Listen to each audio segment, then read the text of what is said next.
Thomas the tank engine wouldn't stop being a nuisance. Night after night, he kept the other engines awake. "I'm tired of pushing coaches. I want to see the world." The other engines didn't take much notice, for Thomas was a little engine with a long tongue.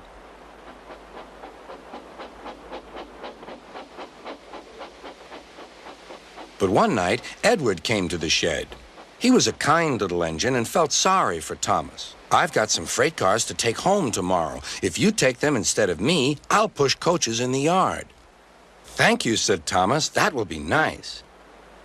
Next morning, Edward and Thomas asked their drivers, and when they said yes, Thomas ran off happily to find freight cars.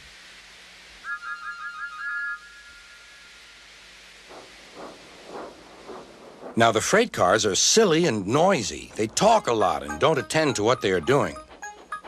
And I'm sorry to say they play tricks on an engine who is not used to them. Edward knew all about the freight cars. He warned Thomas to be careful, but Thomas was too excited to listen.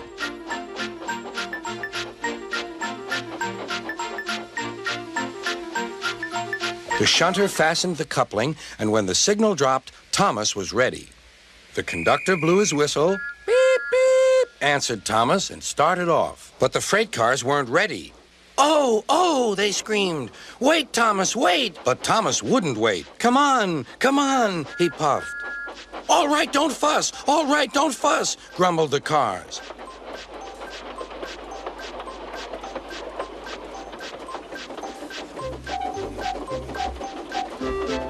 Thomas began going faster and faster. "Whoosh!" he whistled as he rushed through Henry's tunnel.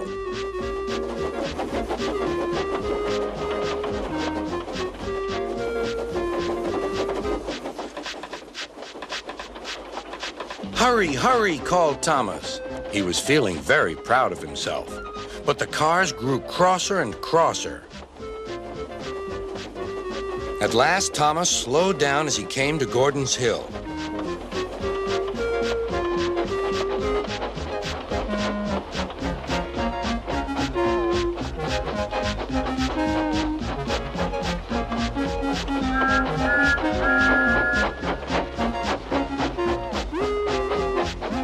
"Steady now, steady," warned the driver as they reached the top.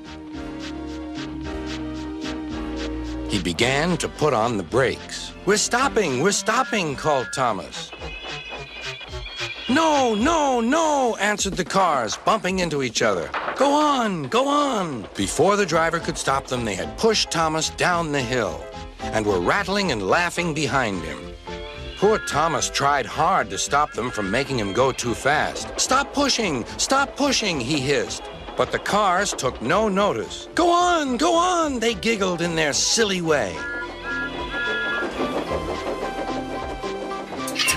"There's the station. Oh dear, what shall I do?" cried Thomas. They rattled straight through and swerved into the goods yard. Thomas shut his eyes. "I must stop."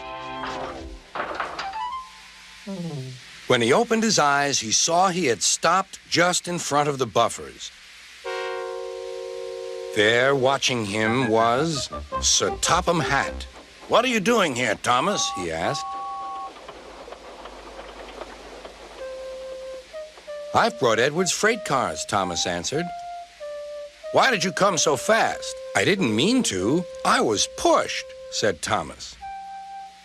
"You've got a lot to learn about freight cars, Thomas. After pushing them about here for a few weeks, you'll know almost as much about them as Edward. Then you'll be a really useful engine."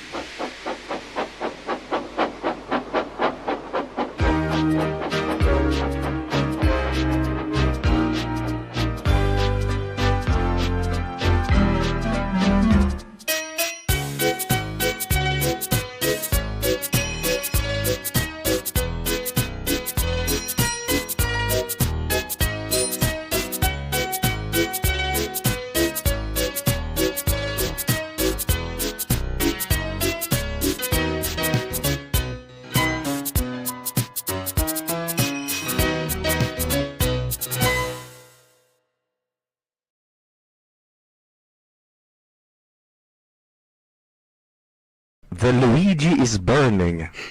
The burning of Luigi.